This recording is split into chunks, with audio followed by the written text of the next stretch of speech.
svet se vrti naprej in ljudje smo postali po novem kot tržni artikli. Mi smo postali v glavnem nič drugega kot podatki. Hvala našemu članu, ki mi je poslal kopijo nacionalne raziskave Mediane rabe izdelkov v Sloveniji. In kaj se zgodi? Ko ti to 80 strani debelo knjigo pogledaš, ki jo imate link, ki sem vam jo poslal v mailu, to odklikaš, katere izdelke uporabljaš, v bistvu na koncu postaneš produkt ti. Zato, ker nimaš več možnosti izbire, ker, zakaj? Ti namensko pošiljajo tisto, kar si že odkljukal. In tako mi postajamo v bistvu produkt. Ne glede na to, je to pisna raziskava, je to digitalna raziskava, je to brskanje po spletu, odvisno koliko časa ste na neki spletni strani. In tukaj uporabljajo tole Mediano in zdaj po novem Statistični urad Republike Slovenije, kjer grejo vaši podatki v statistični urad iz sodišča, o sodbah, ki jih imate, grejo v statistični urad in kako so rešene sodbe. Iz bank grejo na statistični urad, kjer banka brez vaše vednosti pošilja podatke na statistični urad. Občina pošilja vse dogodke in življenje prebivalcev v določeni občini. O revščini, o bogatstvu, o prekrških z redarskimi stvarmi in tako naprej in drugimi dogodki na Statistični urad Republike Slovenije.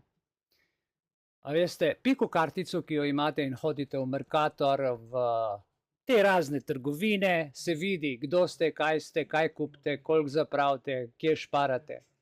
In potem trgovina ob času vse vaše podatke pošlje na Statistični urad Republike Slovenije in kupite telefon, saj je čist vseeno, ki je pri T2, pri Telekomu, kjerkoli že. Ja?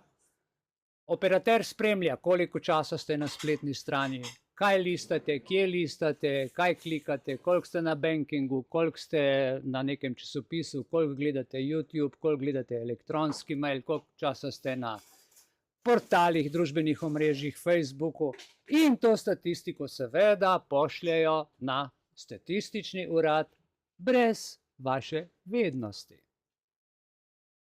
Želite, da naštevam naprej, ali ste dobili sliko? Naj nekdo reče, ali ste dobili vsaj približno sliko? O čem govorim? Zavedajte se, da v Sloveniji ni ustanove, ni vrtca, ni šole, ni srednje šole, ni univerze.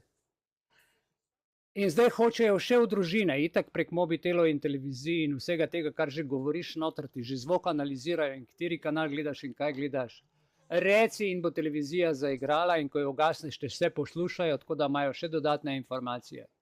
Poleg digitalnih tipal na toplotnih elementih, ki nam ogrevajo stanovanja, ki daljinsko oddajajo naše stanje in koliko se ogrevamo in tako naprej, do servisa doma, ko potem servisna služba sporoča, katere stroje imate, koliko so pokvarjeni, koliko so stari, vse hočejo vedeti. Vse. In zdaj hočejo priti še v našo kri.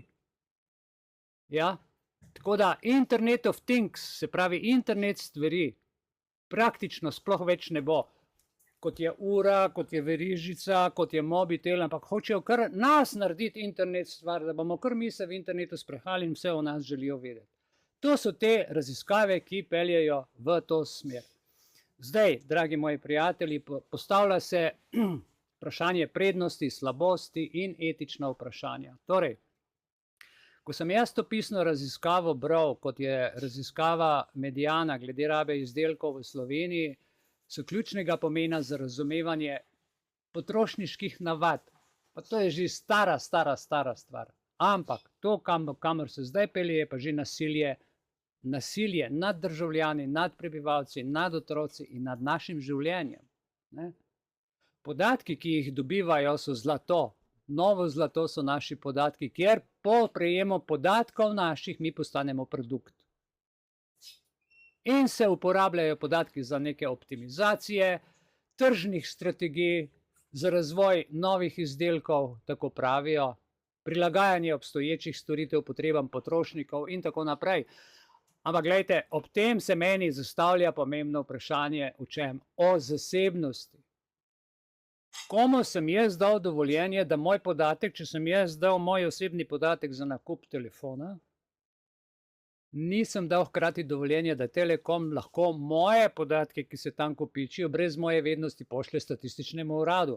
Statistični urad jih pošlje, ne vem, tam nekam na Norveško, eni firmi, ki je specializirana za analizo teh podatkov izven naše nacije, izven Slovenije, kar v eno drugo državo, od tam pošljajo pa potem v Eurostat in potem nas z raznimi evropskimi zakoni omejujejo, zato ker jim dajemo te podatke. Oziroma nam jih kradejo brez naše vednosti. A veste, da je 38. člen Ustave natančno določa. Podatki se smejo uporabljati samo za namen, ki se dajo. Za katerega damo. Če dam za zavarovanje Triglav, dam samo za to zavarovanje. Ne da bo zavarovalnica Triglav za celo nacijo pošiljala vsake 3 ali pa 4 mesece vsake kvatre v statistični urad in potem dobite po mailu statistični urad, ne? Koliko imamo plače, koliko smo porabili tega, koliko smo tega, kaj se dogaja. Skratka, pa kdo so ti ljudje, da nas bodo v statistiko spravljali? Potem se pojavlja pomembno vprašanje, ponavljam, zasebnosti. Vprašanje etike, zbiranja podatkov, ker to zdelajo s tem, kot da je normalno. En naš član je pisal na RTV Slovenija, da zahteva, na RTV Slovenija, zahteva izpis osebnih podatkov, izbris osebnih podatkov in pozabo osebnih podatkov. In potem so mu odpisali, da oni imajo zakon. Je pa počakajte malo, kakšni ljudje so sploh gor zaposleni. Sploh ne pozna ustave. Ja, nihče ni dal podatka na RTV, da bo plačeval položnico. Nihče se ni prijavil za to. Če si pa naročil elektriko, si jo naročil pa z namenom in si dal podatek samo z namenom naročila elektrike in dostave do hiše, do lokacije, kjer elektriko tudi uporabljaš. Teh podatkov je zagotovo ali pa ti nisi dal, zato da jih bo elektro pošiljal na RTV in tebe prijavil, pa na elektro plačuje potem. A vi veste, da v statutu RTV Slovenija v 1. členu piše, da je ustanovitelj RTV Slovenija kdo? Republika Slovenija je ustanovitelj, v 3. členu pa piše, da Republika Slovenija skrbi za finančno dobrobit javnega zavoda RTV Slovenija. Republika Slovenija. Jaz nisem Republika Slovenija, tudi ko se ne smem imenovati. Ok. Ja, v zakonu piše, da tega imena sploh ne smem uporabljati in nisem ustanovitelj. S kakšne pravice potem meni pošlje položnico, če Republika Slovenija mora za to odgovarjati? Edina moja pravica je pravica do obveščenosti. In v tej razpravi, glede tega svobodnega izbora in te svobodne prisile, ki je postala huda nadlega v našem vsakdanjem življenju, bomo preučili prednosti in slabosti takšnih raziskav, takšnih prisil in bomo razpravljali delno malo o tem, ali so ljudje dejansko postali, ali pa smo vsi postali samo tržni artikel neke korporacije, nekega zavoda, recimo zavarovalnice, RTV zavoda, sodišča s sodnimi taksami, ne glede na to, da delaš, da se pritožiš za človekovo pravico, ki je tvoja pravica, da se pritožiš na ravnanje državnega organa, ti sodno takso zaračuna, ker sploh ne bi smel denar biti vprašanje, ker gre za vsebino, dragi moji. In če nekdo nima 100 evrov za plačati sodne takse, se ne more pritožiti, ne more vsebino sodišče obravnavati, ker sodišče reče, niste plačali takse in denar postavi pred zadevo.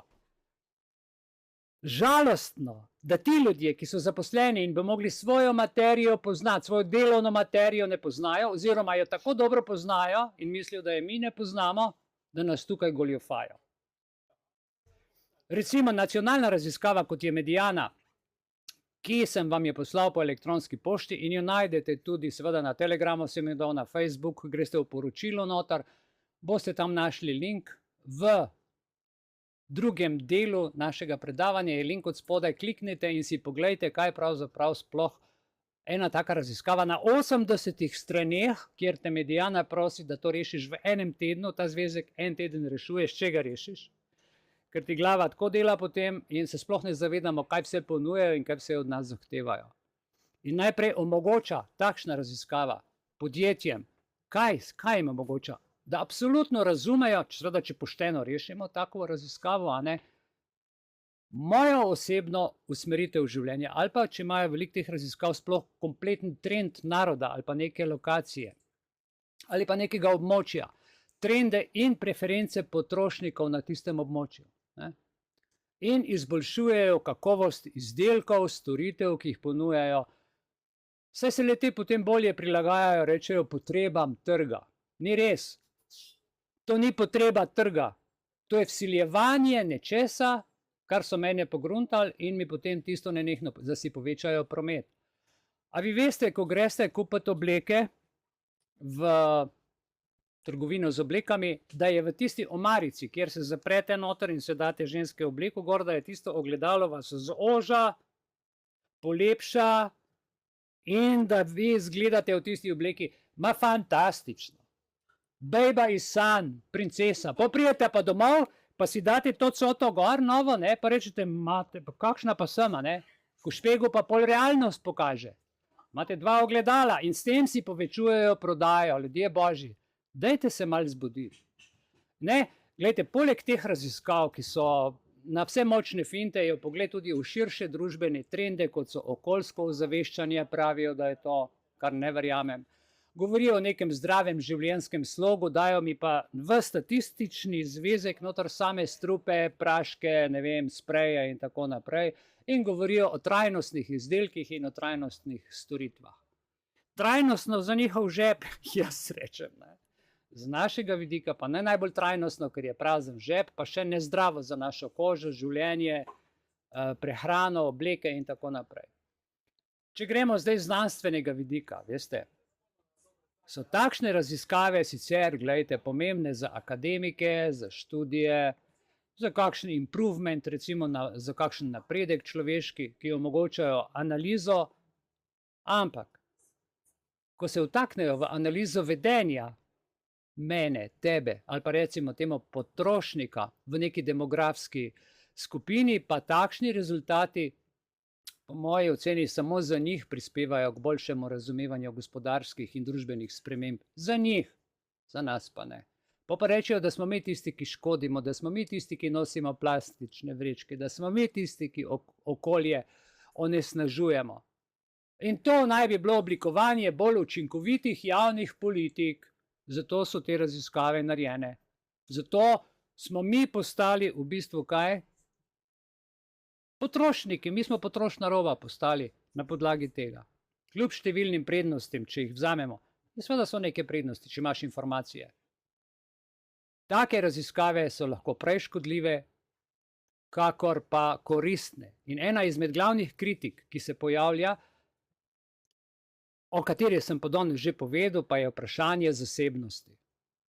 Kaj koga briga, kakšen šampon jaz uporabljam in kupujem? Dajte mi povedati, pa kakšen glavnik kupujem, pa kakšne barve spodnje hlače. Pa kakšne čevlje, pa kater model.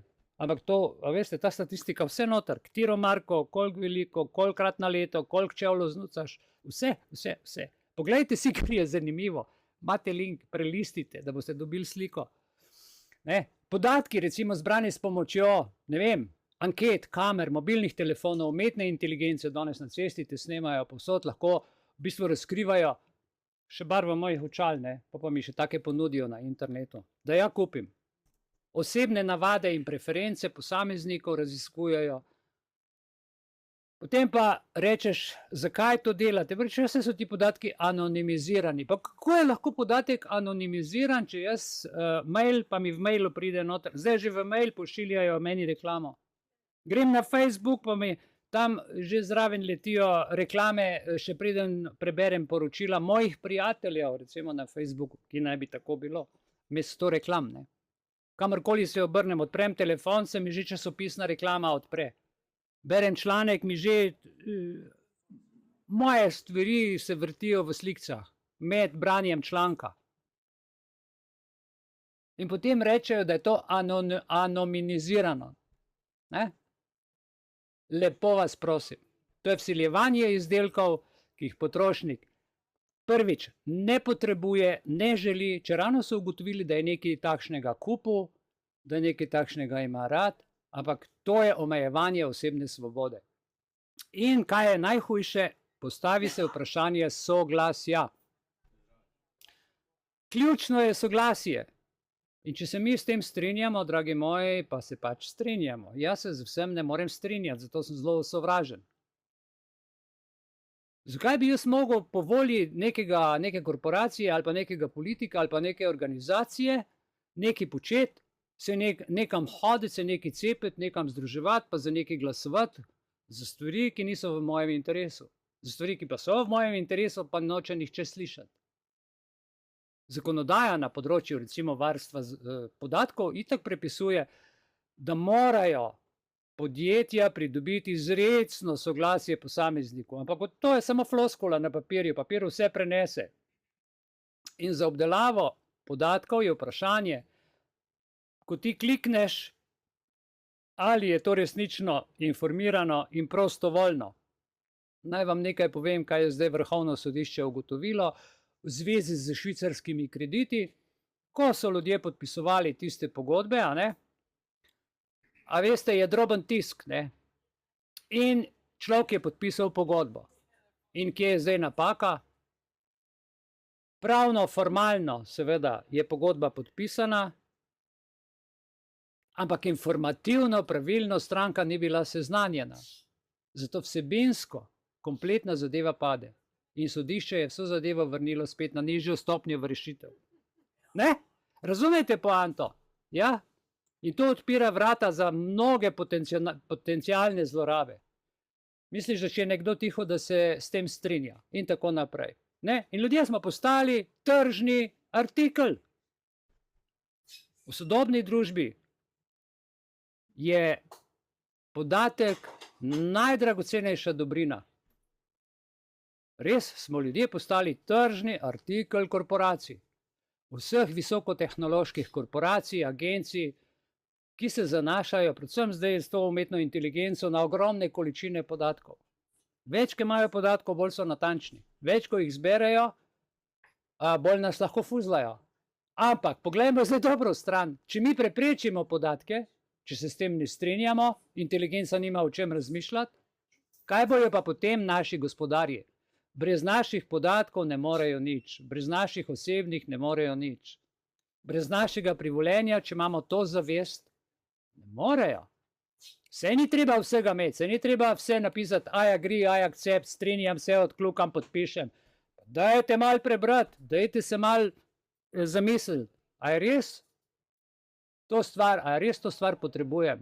A res lahko z meta podatki in s kukiji prek spleta meni šnofajo in me nadzirajo vse, kar počnem? Ti podatki se uporabljajo, gledajte, za ustvarjanje personaliziranih oglaševalskih kampanj, ki pa pogosto vplivajo na naše nakupne odločitve, pa ne, da bi se tega sploh človek zavedel. 10-krat vidiš sliko, priješ v trgovino, vidiš artikl in ga kupiš, ker ti je od nekod znan. Ti ga imaš že v glavi, ne? So ti ga že naslikali noter.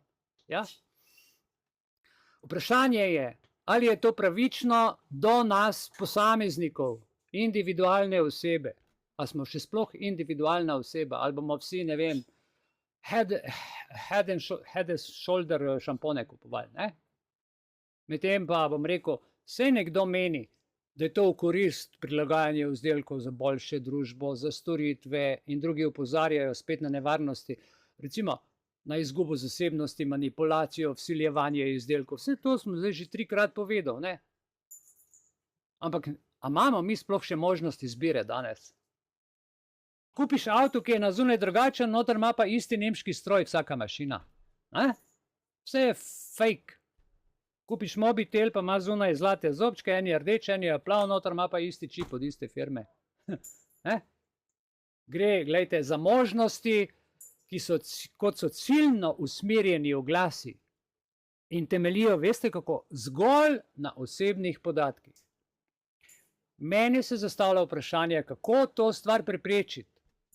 Da bi preprečil zlorabo vezano na uporabo mojih osebnih podatkov, je potrebno prva stvar, prebrati zakonodajo, berite ljudje, sej vsak zakon gre čez parlament, ne čisto vsak, ampak večina, ki so dobri, ki so uravnoteženi.